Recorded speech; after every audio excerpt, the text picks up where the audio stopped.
Okay, so today our topic is on abdomen pelvis non-enhanced CT.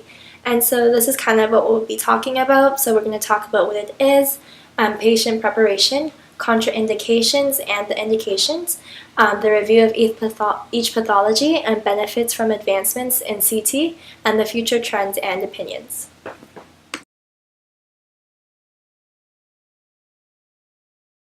Computed tomography of the abdomen and pelvis is a non-invasive diagnostic imaging test used to help detect pathologies in the bladder, uterus, prostate, liver, or bowels.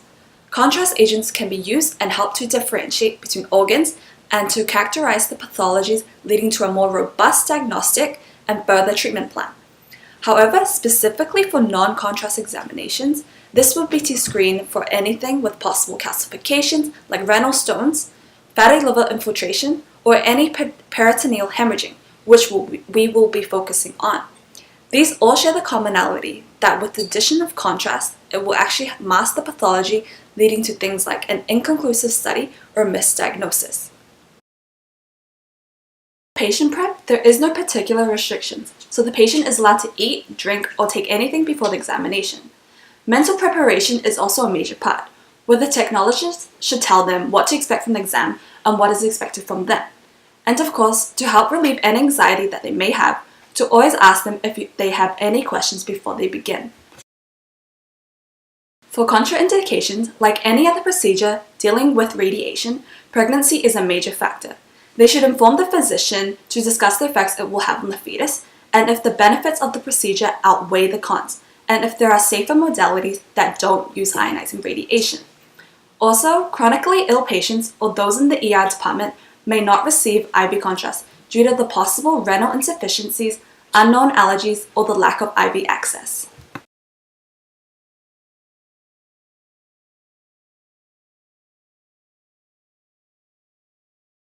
So for indications, the goal of any diagnostic test is a detection, where unenhanced CT is slowly expanding into the ER department. This being said, although it may have its diagnostic limitations compared to contrast-enhanced CT scans, it is still a useful tool to complete imaging sooner, avoid potential risks of contrast, and offer cost-saving measures. Just have a list of common pathologies that unenhanced CT can be used to scan for. For example, urinary calculi, fatty liver infiltration, hemorrhaging, and it can go from all of this to CT-guided procedures, so a more interventional approach. Unenhanced abdominal and pelvic CT can be used to image a variety of anatomy such as the kidney and liver. In particularly, we will be focusing on a few pathologies where unenhanced CT is the most prevalent. Most notably, non-contrast CT has become the golden standard for the detection of urinary stones. These are hard deposits made of minerals and salts that form the kidney. It can get lodged anywhere along the urinary tract. With the push for dual energy CT, a major factor would be its ability to detect the composition of the stone's makeup. This measures the low and high attenuation ratios of the stone, for example, uric acid being at 1.1. Previously, intravenous urography was used, however, it just doesn't compare to CT's ability to gather as much information with the high image detail. This being said, a downfall of CT is the high radiation dose that comes with it, so any follow-up scans can be done with conventional X-ray. Here are some of the images demonstrating renal calculi, the first one being IVU, the second one being the CT of the abdomen, where we can really clearly see the stone because it's white and calcified. The third one being the post-processing aspect of it, where we can see the stone makeup and the composition of it. The demographic most affected by urinary calculi are elderly men. Some signs and symptoms include flank pain, renal colic pain between the ribs and hips, and hematuria. Renal calculi can also be asymptomatic. Some causes of urinary calculi can be metabolic abnormalities such as hypoparathyroidism and gout, stasis or infection. The stones are comprised of a variety of materials, but the majority of them are calcium salts.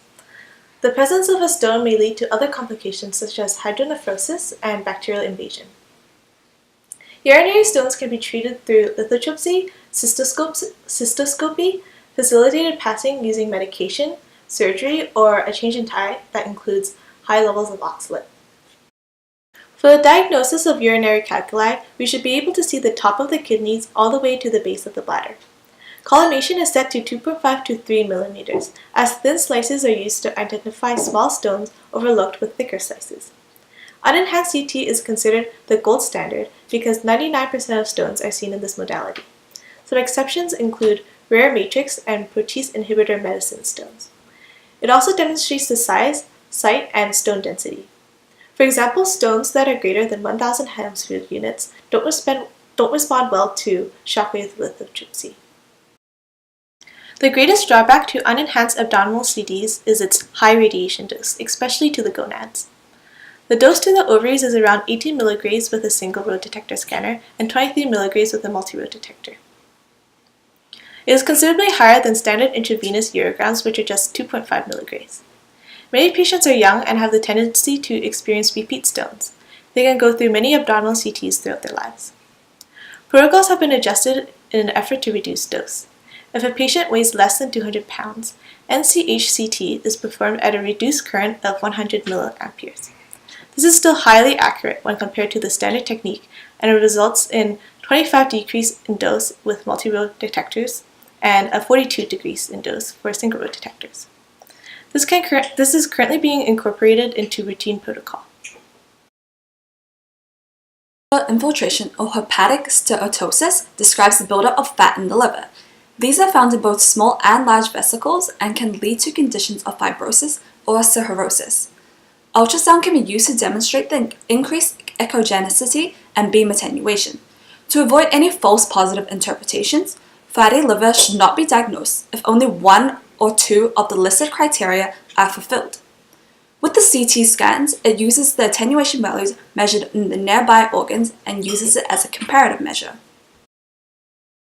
The normal CT attenuation of the liver ranges from 38 to 70 Hounsfield units. This can be used as a comparison for fatty livers. The causes of the fatty infiltration of the liver include alcoholism, obesity, diabetes, chemotherapy, and corticosteroid therapy. Operators will include a ROI measurement of the liver and spleen, as the fat reduces the CT attenuation of the liver in reference to the spleen. A healthy liver is at least 10 Hounsfield units greater than the spleen, while an unhealthy liver is 10 Hounsfield units less. The fatty infiltration is a diffuse process, but can also be focal and inhomogeneous in appearance. It is important to diagnose it, as it is difficult to differentiate it between tumor masses. Retroperitoneal hemorrhage is the accumulation of blood in the retroperitoneal space. It can be a source of significant but also occult blood loss. It can be caused by pelvic, abdominal, or lumbar blunt trauma, the rupturing of arterial aneurysm, surgical procedures, or bleeding from underlying renal pathology. Ultrasounds are not typically used unless suspected there is spillage into the peritoneal cavity. Otherwise, it is avoided, since it's less effective and completely misses the pathology due to its more superficial scanning abilities. The diagnosis for retroperitoneal hemorrhage should be performed with and without contrast. To distinguish between acute and chronic hematomas, acute hematomas have a high attenuation of 45 to 80 Hounsfield units and is heterogeneous in appearance. A chronic hematoma has a lower attenuation of 25 to 46 Hounsfield units. Unenhanced CT is useful to demonstrate vascular or parenchymal hemorrhages and calcifications.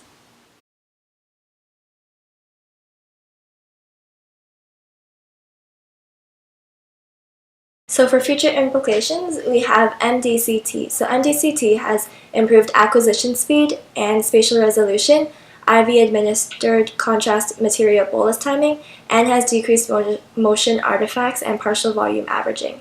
MDCT has also shown a high degree of accuracy in detecting blunt abdominal traumas that involve active bleeding and bowel, mesenteric, and pancreatic injuries, and it's also able to detect bowel and mesenteric injuries without contrast. It can also accurately assess post-traumatic patients, including detecting retroperitoneal injuries that can be subtle.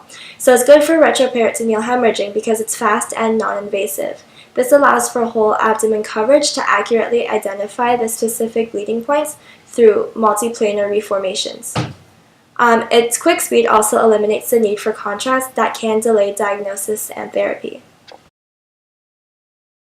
So for dual energy CT, it basically uses CT data from two different energy spectrums that show anatomy and pathology and differentiates and classifies the different tissue composition. So the low and high energy scanning allows for differentiation of materials that have similar electron densities but different photon absorptions. So the dual energy CT includes a post-processing technique that allows for virtual unenhanced data sets. These datasets allows for the reduction of beam hardening artifacts and allows for more accurate attenuation measurements.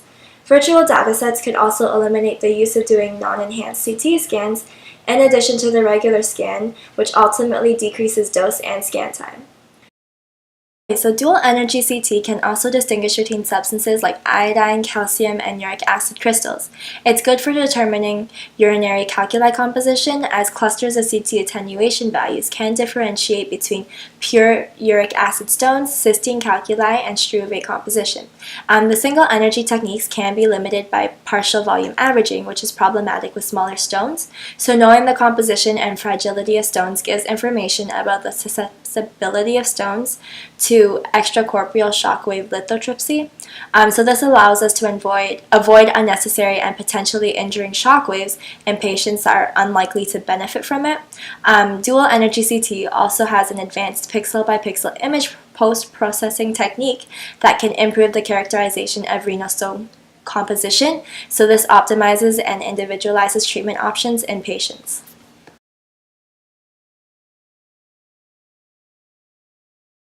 Okay, so this is the end of our presentation, and so these are just some of the questions that you guys should be taking away from our presentation. So why is contrast avoided when the patient has renal stone? Why is this gaining popularity in ER cases? In a healthy liver, is the attenuation value higher or lower than the spleen? Why is multi-detector CT the modality of choice? And how can virtual data sets in dual energy CT help with diagnosis? And so for our opinion, we think that the approach to using CT in the ER can vary between doctors, either prioritizing it or using it as kind of like a second resort. We were also reading articles about how European protocols are to use ultrasound as the first line of diagnostic imaging, and then CT is used afterwards if there are no conclusive results.